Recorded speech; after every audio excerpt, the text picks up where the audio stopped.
সুনামগঞ্জের পুরাতন বাসস্ট্যান্ডে ইসলামী আন্দোলন বাংলাদেশ হাতপাখার গণসমাবেশ অনুষ্ঠিত হয়েছে।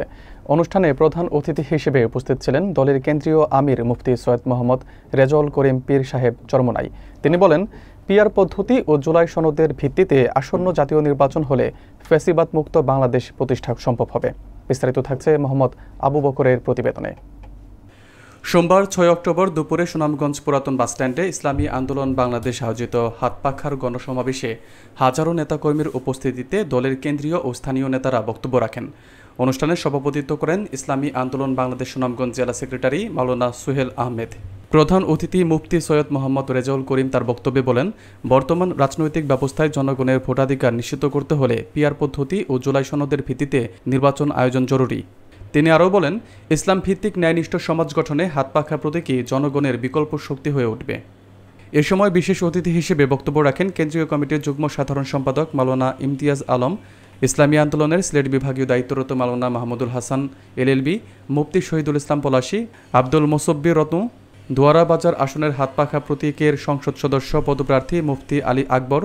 বিশেষ অতিথি হিসেবে বক্তব্য রাখেন জামাত ইসলামী সুনামগঞ্জ জেলা শাখার আমির উপাধ্যক্ষ মাওলানা তুফাইল আহমদ খান, ইসলামী শ্রমিক আন্দোলন সুনামগঞ্জ জেলা শ্রমিক নেতা মাহফুজুর রহমান, বাংলাদেশ জামাত ইসলামী সুনামগঞ্জ পৌরসভার সেক্রেটারি মাওলানা মিজানুর রহমান, ইসলামী ছাত্র আন্দোলনের সভাপতি মাওলানা কামরুল হাসান, সৈয়দ এমদাদুল হক, হাফিজ রফিকুল ইসলাম হাদি, দুয়ারা বাজার উপজেলা ইসলামী আন্দোলনের সভাপতি মাওলানা মনির হোসাইন, সালমান আহমদ সুজন, মুফতি জুবাইর আলম, সহসভাপতি ইসলামী আন্দোলন বাংলাদেশ মুফতি আলী হায়দার সহ প্রমুখ।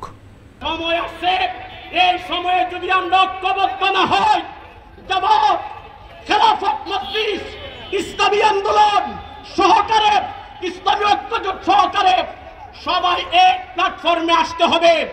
এই দেশের মানুষের এখন একটাই দাবি, সমস্ত ইসলামিক দলগুলো এক বাক্সে আসুক, আমরা ইসলামের পক্ষে থাকবো, ঠিক কিনা বলো? আমরা যদি আলোচনা করি তখন আমরা কি দেখতে পাই, যারা এই দেশটা 53 বছর পরিচালনা করেছিল তাদের পরিচালনায় এই সুন্দর দেশ বাংলাদেশটা একবার দুইবার নয়, 5 বার চোরের দিক থেকে, দুর্নীতির দিক থেকে তাম দুনিয়ার ভিতরে ফার্স্ট হয়েছে। এদের পরিচালনা আমরা পেয়েছি।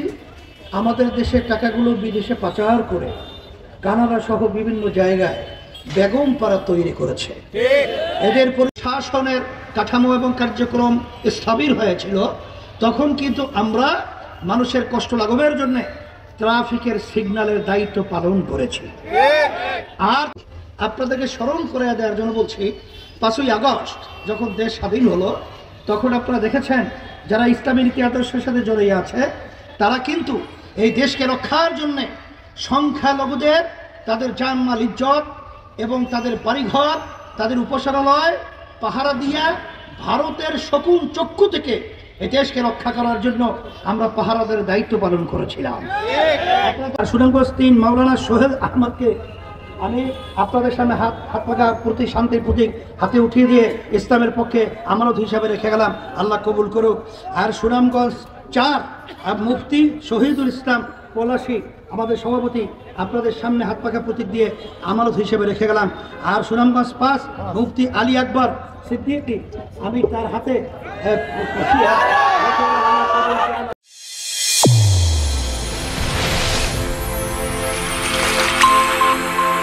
চ্যানেল A1 হৃদয় রেসপন্স।